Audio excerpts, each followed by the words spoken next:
सभी का स्वागत है पावर ब्रेकफास्ट में। मैं हूं आपके साथ स्वाति रायना। हफ्ते का पहला कारोबारी दिन, ग्लोबल मार्केट से बाजार में क्या संकेत मिल रहे हैं उस पर बात होगी शो में। साथ ही भारतीय बाजारों के लिए आज के अहम ट्रिगर्स आपको बताएंगे। कमाई के कहां है मौके, आज की कमाई के बड़े स्टॉक्स भी जानेंगे और साथ ही कमोडिटी बाजार का हाल। शुरुआत करते हैं पावर ब्रेकफास्ट की ग्लोबल मार्केट से आ रहे संकेत के साथ, और हमारे साथ मुंबई स्टूडियो से मौजूद है ग्लोबल बाजारों पर अपडेट देने के लिए नेहा। Good morning. बाजार पर जरा पहले ग्लोबल मार्केट का अपडेट जानना जरूरी है। कुछ मिले जुले संकेत ग्लोबल बाजार से भी आ रहे हैं, थोड़ी उठापटक देखी गई, क्या संकेत रहे? बिल्कुल Swati, good morning to you as well. देखिए, इससे पहले कि शुक्रवार को और बीते पूरे हफ्ते अमेरिकी मार्केट्स में क्या हुआ ये बताने से पहले आपको बता दूं कि दुनिया भर के जो खाने पीने के एक्सपोर्टर्स हैं उनके लिए बड़ी राहत की खबर है, क्योंकि शुक्रवार को ही अमेरिकी राष्ट्रपति ट्रंप ने खाने पीने की 200 से ज्यादा चीजों पर टैरिफ में बड़ी कटौती की है। जिस तरह से उनके देश में खाने पीने की चीजों की बढ़ती महंगाई एक चिंता का सबब बन गई है, उसको देखते हुए उन्होंने ये बड़ा कदम उठाया है। शुक्रवार को जरूर उठाया, लेकिन इन्होंने कहा रेट्रोएक्टिवली ये लागू होगा, मतलब ये गुरुवार की आधी रात 13 नवंबर की मिडनाइट से ही ये लागू हो चुका। और उन्होंने कहा कि किसी भी तरह का यहां पर अगर कॉम्पनसेशन देना होगा तो वो मुहैया कराया जाएगा।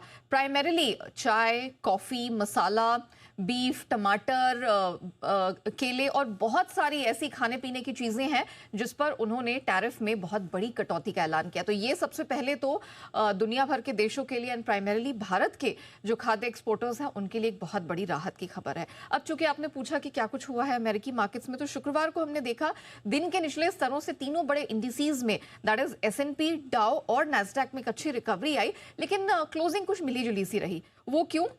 क्योंकि S&P दिन के निचले स्तरों से 88 अंक रिकवर जरूर हुआ, लेकिन जब क्लोजिंग हुई तो वो 3-3.5 पॉइंट नीचे हुई है। अब डाउ की अगर बात करें, 310 अंकों की गिरावट लेकर बंद हुआ है। रिकवरी यहां पर भी बहुत अच्छा है, ऑलमोस्ट 285-90 अंकों की रिकवरी आई, लेकिन क्लोजिंग 300 अंकों से ज्यादा नीचे हुई है। नैस्डैक की बात करें, दिन के निचले स्तरों से 465 अंकों की यहां पर रिकवरी देखने को मिली, लेकिन जब क्लोजिंग हुई तो महज 30 पॉइंट ऊपर। टेक शेयरों में अच्छी खरीदारी का सपोर्ट जरूर मिला, लेकिन अब मार्केट में थोड़ा सा असमंजस है। किस बात का? पहले तो एआई वैल्यूएशंस को दिक्कत थी तो काफी यहां करेक्शन देखने को मिला, लेकिन एनवीडिया, पैलेंटियर, ओरेकल, माइक्रोसॉफ्ट थोड़ी खरीदारी लौटी, 1 से 2.5% ऊपर बंद हुए हैं। लेकिन हमने देखा कि अब दिसंबर में अमेरिका में रेट कट होगा कि नहीं, ये जो इतना लंबा इनका ऐतिहासिक गवर्नमेंट शटडाउन चला उसमें तो अक्टूबर महीने के आंकड़े ही निकल कर नहीं आए, और जब आंकड़े निकल कर नहीं आए तो फिर उनके लिए यहाँ पर जो यूएस फेडरल रिजर्व है उन्होंने कह दिया कि भाई हम बिना डेटा के तो यहां पर रेट कट का कोई फैसला ले नहीं सकते। तो मार्केट में एक कंफ्यूजन हो गया है आगे की मॉनेटरी पॉलिसी को लेकर। यही कारण है कि वो तेजी या वो रिकवरी आई जरूर, लेकिन टिकी नहीं। डॉलर इंडेक्स की बात करें, सुस्त प्रदर्शन यहां देखने को मिला। इंडेक्स में लगातार दूसरे हफ्ते गिरावट दर्ज हुई है। 10 साल की अमेरिकी बॉन्ड यील्ड एक हफ्ते की ऊंचाई पर यहां पर जरूर है और लगातार दूसरे हफ्ते यहां पर स्ट्रेंथ दिखी है। कमोडिटी मार्केट की बात करें, शुक्रवार को सोना $100 लुढ़का है। 27 अक्टूबर के बाद एक दिन की सबसे बड़ी गिरावट रही।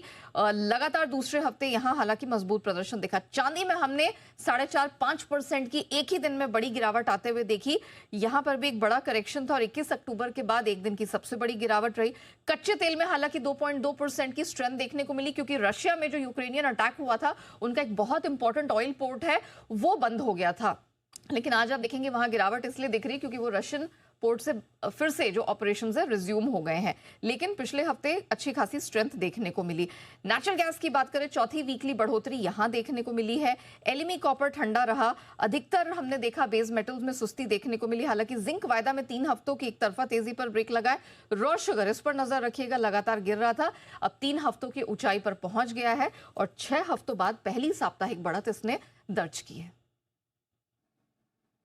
बिल्कुल, तो पूरे वीकेंड के बाद से अब कुछ इंपॉर्टेंट ट्रिगर्स लेकर भारतीय बाजार भी आगे बढ़ेंगे, जो कि क्यूज नेहा आपने बताया ग्लोबल मार्केट पे। धन्यवाद करेंगे।